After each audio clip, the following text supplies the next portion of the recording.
اس دور میں جب ایوب خان کا اقتدار نصف النہار پہ تھا، سورج کی طرح چمک رہا تھا، دنیا ڈر رہی تھی اس کے نام سے، اس کے بیٹے کی شادی تھی، اس نے امیر آف کالا باغ گورنر پنجاب سے کہا کہ میں چاہتا ہوں کہ میرے بیٹے کی شادی ہے لیکن نکاح حضرت لاہوری پڑھائیں۔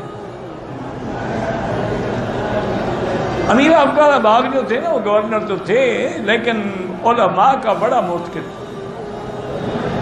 وہ حضرت کے پاس آیا، انہوں نے کہا حضرت اب میں بہرحال ماتحت گورنر ہوں، اب میرے دل میں انہوں نے لگا دیا ہے، آپ مہربانی کریں۔ تو ہم نے کہا ہاں بھائی آپ میرے پاس آ گئے، میں چلوں گا لیکن میری ایک شرط ہے۔ فرمایا حضرت جو کہیں گے آپ کا وہی ہوگا۔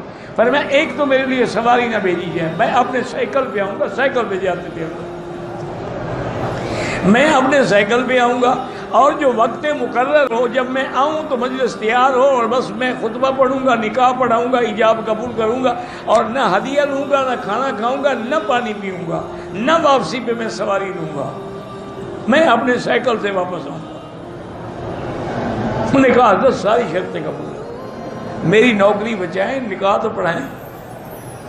تو امیر آف کالا باغ نے انتظام کر دیا، گیٹ سے لے کر پریزیڈنٹ ہاؤس میں داخل ہونا عذاب تو ہے نا۔ تو انہوں نے کہا بھائی ایک حضرت آئیں گے، سائیکل پہ بالکل نہیں روکنا۔ سائیکل پہ آئے، سائیکل باہر کھڑا کیا، مجلس تیار تھی، بیٹھتے خطبہ شروع کر دیا،